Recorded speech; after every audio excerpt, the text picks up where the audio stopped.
باللہ من الشیطان الرجیم بسم اللہ الرحمن الرحیم اللہم صلی علی محمد وعلی محمد۔ مومنین کرام، آج جو ٹاپک ہے ہمارا وہ ہے سجدہ شکر۔ نماز کے بعد کسی بھی وقت اللہ کا شکر ادا کرنے کے لیے سجدہ کیا جا سکتا ہے، اور سجدہ شکر کا یعنی جو عمومی طریقہ ہے وہ یہ ہے کہ ایک سجدہ کرنا ہے، لیکن انشاءاللہ اس میں ہم تفصیل ذکر کرنے والے ہیں۔ سجدہ شکر کرنا مستحب ہے ہر نعمت پر، فریضہ و نافلہ کے ادائیگی پر۔ سوال کیا جاتا ہے کہ کیا نافلہ کے بعد سجدہ شکر کرنا ہے؟ سجدہ شکر پہلی بات تو یہ ہے کہ واجب نہیں ہے، کسی بھی وقت سجدہ شکر واجب نہیں ہے، مستحب ہے، چاہے وہ فریضہ نماز ہو چاہے وہ نافلہ نماز ہو۔ آپ نے سجدہ شکر کرنا ہے، وہ مستحب ہے، اس میں آپ کو اجر ملے گا، اس میں آپ کو ثواب ملے گا، کیونکہ اللہ کو انسان اس وقت بہت زیادہ پسند ہوتا ہے جب وہ سجدے میں ہو۔ تو امام زین العابدین علیہ السلام کو بھی سید الساجدین کہا گیا، یعنی سجدے کرنے والوں کے سردار۔ تو سجدہ کرنا ہے اللہ کی ذات کے لیے، تو یہ کسی بھی وقت کیا جا سکتا ہے، ہر فریضہ نماز کے بعد کریں، نافلہ نماز کے بعد کریں، کوئی بھی آپ کو نعمت ملی ہے اس کے بعد سجدہ کریں، کہیں بھی آپ کا دل کر رہا ہے شکرانہ ادا کرنے کے لیے تو آپ اس کو سجدہ شکر کو یعنی انجام دے سکتے ہیں۔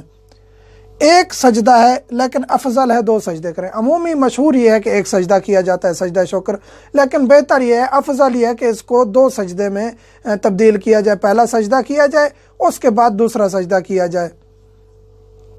طریقہ یہ ہے کہ 7 اعضاء ٹکائیں اور 100 مرتبہ شکرن للہ کہیں، ذکر کوئی بھی کر سکتے ہیں سجدہ شکر میں، شکرن للہ، شکرن شکرا، عفواً عفوا، عفواً للہ، کوئی بھی ذکر آپ کر سکتے ہیں اللہ کا شکر ادا کرنے کے لیے۔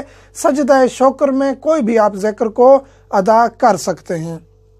سجدے کے بعد دایاں رخسار رکھیں سجدہ گاہ پر، پھر بایاں رکھیں، اور اس دوران کوئی ذکر بھی کر سکتے ہیں، نہیں بھی کرتے تو کوئی حرج نہیں ہے۔ مستحب یہ ہے کہ سجدہ شکر کرنے کے بعد مستحب یہ ہے کہ سجدے گاہ کی جگہ کو یا سجدے گاہ کو دونوں ہاتھوں سے مس کریں اور اپنے چہرے پر پھیریں، اور اپنے جسم کی یہ جو فرنٹ سائیڈ ہے اپنے جسم پر یہ ہاتھ پھیریں، یہ بھی مستحب ہے سجدہ شکر کے بعد۔ تو سجدہ شکر واجب نہیں ہے، اور سجدہ شکر میں بہتر یہ ہے کہ 7 اعضاء ٹکائے جائیں۔ اگر بعض انسان ایسے سجدہ کرتے ہیں، ہاتھ اوپر ہوتے ہیں، دعا مانگ رہے ہوتے ہیں، پھر بھی کوئی حرج نہیں ہے، لیکن افضل یہ ہے، بہتر یہ ہے کہ 7 اعضاء ٹکائے جائیں اور سجدہ کیا جائے اس ذات کے لیے، اور اس کا شکرانہ ادا کیا جائے کہ ہم نے تیرا فریضہ انجام دیا، تو نے ہمیں اتنی طاقت دی، استطاعت دی، تو نے ہمیں نعمت دی، تو نے میرا پروردگار تو نے میری یہ مشکل آسان کر دی۔ کہیں بھی سجدہ شکر کو ادا کیا جا سکتا ہے، اور اس میں کوئی بھی ذکر کیا جا سکتا ہے۔ مومنین کے جو بھی سوالات ہیں یوٹیوب کمنٹ کریں، فیس بک کمنٹ کریں، ہم انشاءاللہ جواب دیں گے۔ واٹس ایپ نمبر پھر میں عرض کرتا چلوں، فقط ضروری مسائل کے لیے، حال احوال، تاریخی مسائل، غیر ضروری مسائل کی وجہ سے بہت پریشانی ہو رہی ہے، کیونکہ جو ضروری سوال ہیں وہ ہم سے مس ہو جاتے ہیں، دوسرے دن جواب دینے پڑ جاتے ہیں، کیونکہ ہم ترتیب سے جواب دیتے ہیں۔ تو اس لیے مومنین سے ملتمس ہوں کہ عملیات وغیرہ یا باقی چیزوں کے لیے واٹس ایپ کے علاوہ آپ پلیٹ فارم یوز کریں، یوٹیوب پہ کمنٹ کریں یا فیس بک پہ کمنٹ کریں۔